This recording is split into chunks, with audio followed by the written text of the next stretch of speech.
Welcome back to another episode of Rock Boys Football. Dill, late last night, we get the first iteration of the college football playoff rankings, and I figured an interesting conversation, an opportunity for everybody to call their shot in the comment section. Like, let's talk about some teams that might be ranked outside of the top 12. I'll say this, hand up, in some cases for me, ranked outside of the top 15 that we think can make a run to the college football playoffs. And Dill, conversely, there are going to be some teams that are dropping out of the top 12 as well. It's an opportunity for everybody to call the shot, call their shot. Let it rip in the comment section. Appreciate you guys. If y'all do enjoy the content, consider subscribing to the channel. And Dill, here's the thing with this conversation is I feel like everybody wants to talk about these rankings and critique what the committee's doing. Now, hand up, I got plenty of things that I would critique. Hey, look, this is how the committee sees it. Now we got to talk about how these teams going to move. Now let's start in the SEC. Any teams that you see climbing the ladder that are outside of the top 12 that can make a run to the college football playoffs over the month of November? And this might be a little cliche, but it's going to be either Oklahoma or Texas. And I only think one's getting in. And frankly, I think those four teams that are kind of in there now, penciled in 3, 4, 5, 6. Locks. Locks, man. Locks, I think they're good teams. And I think the other part is they don't really have tough remaining schedules. Like Georgia's got Texas, but aside from that, I don't know how scared you are like Georgia Tech, for example. So I think those four teams are as close to locks as you can get, aside from maybe Ohio State and Indiana at this point. And then I think, it comes down to Texas, Oklahoma, and that battle between who gets in. I think Texas kind of to me has the edge because they definitely have the edge because they have the head-to-head win. The one team that I would be concerned about if the schedule wasn't really easy is Ole Miss, right? With only one loss and a very gettable schedule in the month of November. And how I just put my hand up and say, I've been doubting Ole Miss all year, and they've just continued to win. So I might just be dead wrong about Ole Miss. I honestly think I'd be more concerned about Georgia than Ole Miss if Georgia didn't have such an easy schedule. And Georgia kind of already has their wins racked up, if you will. Like they've narrowly beaten some teams that, frankly, I don't feel like they were necessarily the better team on the field. It's crazy. Georgia, low-key getting away with murder right now. Like I don't think that Ole Miss game, like Ole Miss felt like the better football team in that game.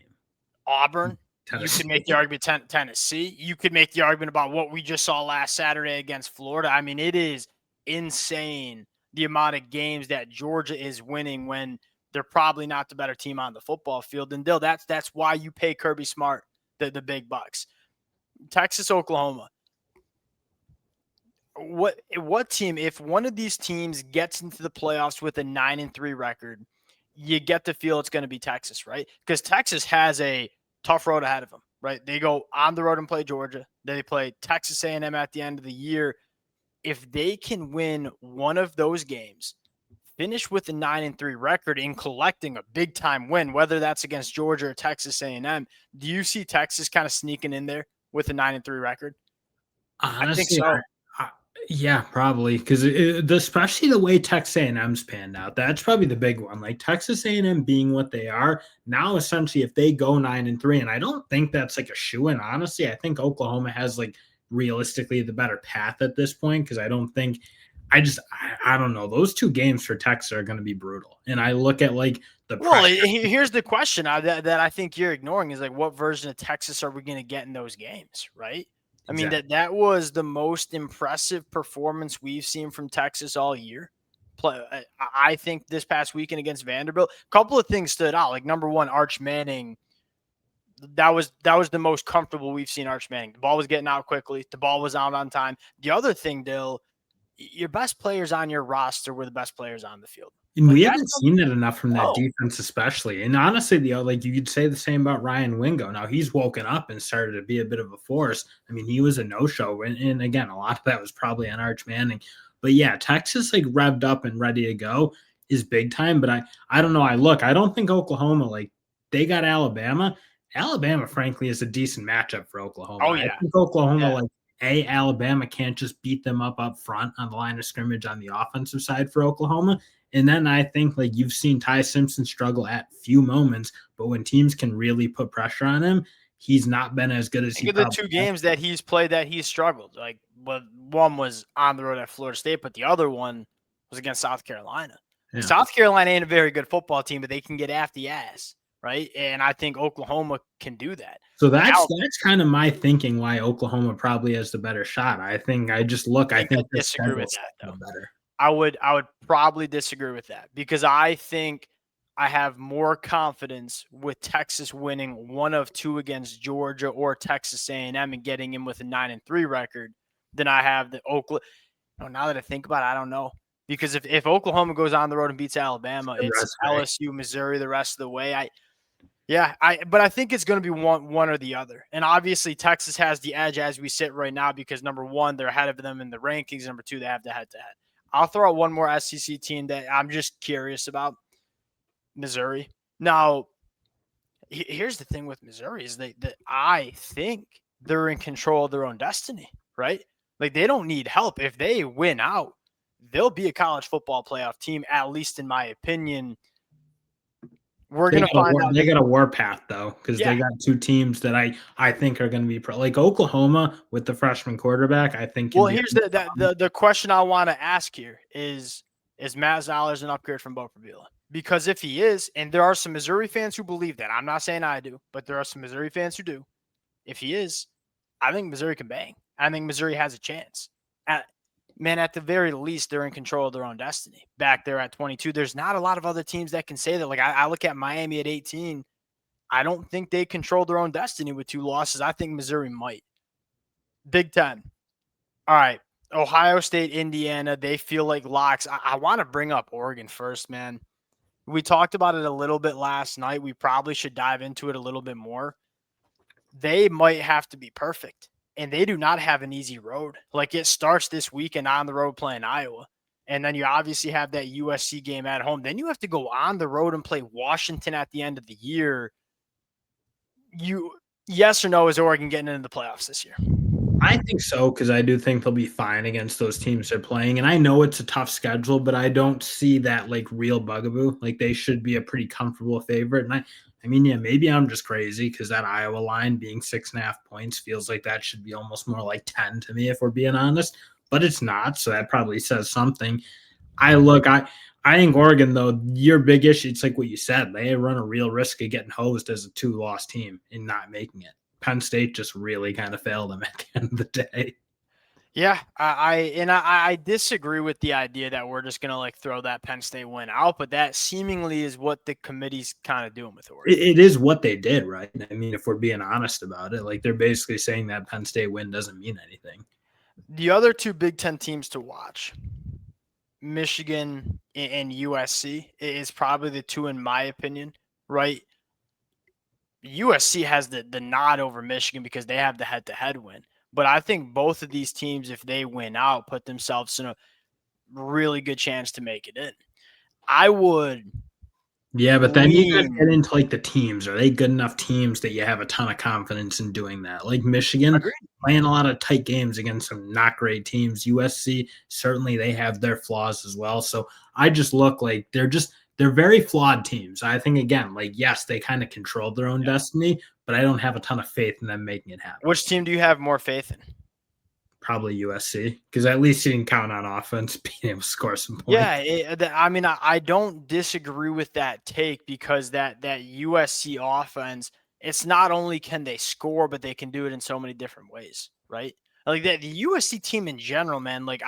This is about where I had them in the preseason rankings, but for the wrong reasons. I thought this defense was going to be a little bit better than it's proven to be.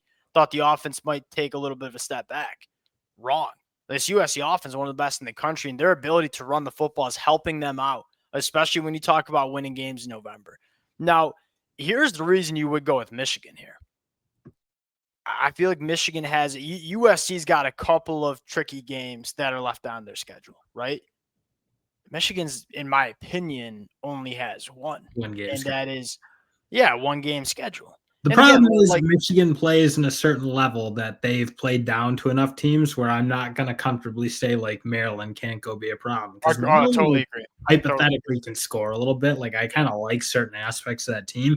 Yeah. Again, I know Michigan will come in as a big favorite, but they're so inconsistent. And again, like really young team, I just don't have a ton of faith in them to say like, yeah, those games aren't going to be games because I do agree with that. If there's one thing us Michigan fans have learned is that this ain't 2023. Like you can't wake up, enjoy your cup of coffee, and expect a roll the Michigan, ball out. even when you're playing Northwestern or Maryland. The thing that excites me if I'm a Michigan fan, and again, this is what I'm selling myself on. That one game season against Ohio State, where obviously Ohio State has that monkey on their back. Like Ryan Day's brain does not work all that well.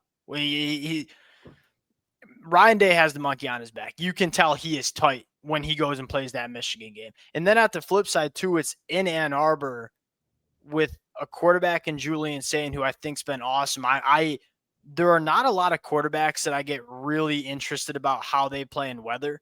Julian Sayin is probably one of those quarterbacks. Like, what does that look like if it's 28 degrees, little bit windy, and maybe you get some snow on the ground? 2021 CJ Stroud. Because here's the one thing that Ohio State does not do very well, and that's they don't run the football that well.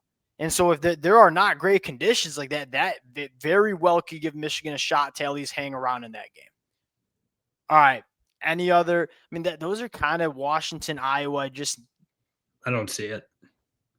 I don't see it for Iowa specifically. I think Washington can be dangerous. I just again, Washington feels like they have a few. They're not complete enough. They got some really good aspects of their football team. I don't know if they're complete enough. ACC, call your shot. I wouldn't call your shot on two different things. Number one, how many teams get into the playoffs from this conference? Secondly, what teams are going to be? I'm going to say one, and it's going to be Louisville. That's what I kind of see. I think Miami, and what's really frustrating is they're probably that one team in the ACC that I legitimately think can win a national championship, but they've really shot themselves in the foot too much. I just don't really see a great path to them getting into the playoff at this point. Not a good enough probably schedule left to really prove anything. You want to know what's the most important team in the country to Miami? Notre Do you have Dame. a guess? No. Pitt. No, I'm being as serious as I can be. What if Pitt catches fire in November and Miami gets a chance the last Saturday of the season, right? So right before the committee starts making their final calculations, and you're looking for Miami to notch that last one. What if Pitt's top 15 team when that game comes around and Miami goes on the road to play them? You know, right now we look at Miami's schedule and say there's not enough there for them to win and rise the ranks enough. Well, the big thing to me is, do they keep out 3 lost Texas or Oklahomas over a team like Miami? And I frankly think the way these rankings are set up, I kind of think there's a very good likelihood that that's probably going to happen. You think 3 lost Texas gets in over Miami? Mm-hmm. That's what it feels like, right? With the teams those two have to play. Like, again, I think in an ideal world, those both have 4 losses, and then Miami's kind of sliding themselves back in. But I think a 3-loss Texas Oklahoma gets in with their resume, what their strength of schedule is going to be. I think I'm interested. Well, because Miami's strength of schedule is actually not all that bad when you play Notre Dame. But they're going to have those gross losses. And I wonder, I mean, like, I know they have all sorts of calculations now. They're kind of leaning in a little bit more to the analytics. But here's what I'll say. You're stacking a 3-loss Texas team and a 2-loss Miami team, saying, hey, who gets the nod? Well, they do have a common opponent. That's them Florida Gators. Miami whooped up on Florida. Texas got whooped up by Florida. I wonder if that plays a role. Yeah. I think to Miami, you need help, and I think the team you need the most help for is Pitt.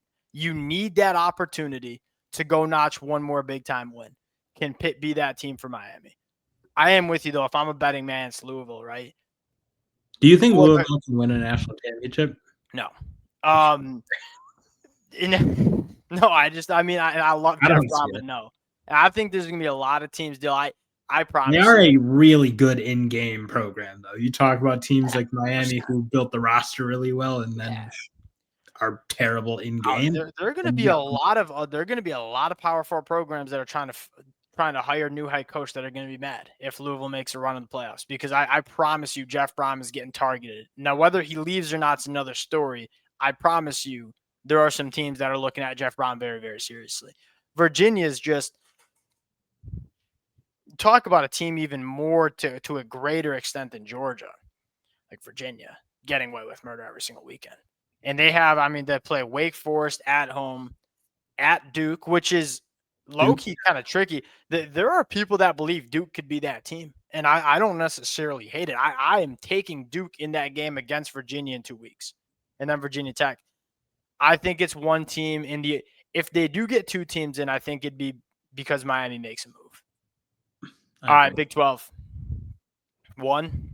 Should be one. And who I is it? think honestly, like there's a chance that it is two at this point, but it should be one to me. And I think it's still going to be Texas Tech. I'm really excited for that game this week. Can't wait. And I think Texas Tech, to me, if you look at BYU, what they've done, you talk about a team that's skated, like they've played a yep. lot of really close teams to a We'll lot see of though. really. I'll change my tune on BYU if they can get it done this weekend. 100%. To me, Texas Tech looks like the only college football playoff caliber team in that conference. I don't know why Utah is 13th in the that's what I went to bed last night thinking about that. Like they have two losses and point to me like what's their best win? Cincy. Was it Cincinnati? Like then here's my questions. All right, maybe the losses look better, but if Utah's best win is at home against Cincinnati, Miami's best win is against Notre Dame, which is considered a top 10 team. Why is there 5 spots of difference between Utah and Miami with 2 losses I mean, each? let's be honest. I like the Florida win a lot more than the Cincinnati win. If we're being honest, like just what Florida's like played a lot of really good teams. I Really, think Miami, now that I'm thinking about it more, man, I think Miami kind of got hosed here. Like there are not some getting 2 host. lost teams that I think Miami should be a little bit closer to. I don't know why I a 2 know, but loss. the resume is tough. It's just really tough to drop games against like Yeah. Louisville loss. I don't think is terrible. The SMU loss is just it can't happen. Like that's a Yeah. really not great SMU team. I don't see. Yeah, I think that's fair. I can't believe it, Mario. I can't believe it. All right, we'll close it out there. Call your shot. All right. You know, we didn't really do much calling your shot, so I'm going to put you on the box here. One team that is outside of the top 12 that moves into the college football playoffs that's not a conference champion. Who's that team going to be? And you could say no because I don't see a ton that excite me, but I would put you on Honestly, the the box. team that I feel like would be fun would be Missouri, but I don't think I think they just got too tough a schedule. Yeah. They should have beat Vanderbilt. They beat Vanderbilt, then I feel like they have a really nice path. That was just you couldn't lose that game. I think from like a best chance scenario, it is probably a team like Michigan or Miami, right? That's out there that for 2 different reasons. Number one, well, I guess it's not really Miami. I don't know how good of a chance they have with the committee telling us they're 18th They right just don't now. have control. Like again, Yeah, I feel like they're gonna win out. Am I super confident in it? No, because yeah. they've been playing in a way that makes me not confident in them winning every game. But like they are the best team by far outside the top Yeah. 15. I don't even But think like Michigan has that one game. You know, when you look at a team like USC's like multiple different roadblocks that they have to get through. USC's a better team than Michigan, I think, right now. Well, I feel confident. We just it's saw very that tough to today. argue that after they Yeah, we just saw that. But I feel like Michigan has a better opportunity because it's really only one game and you're in if you don't mess up Northwestern Maryland. All right, we'll close it out there. Appreciate you guys rocking with it. If y'all do enjoy the content, consider subscribing to the channel. We'll talk to y'all later.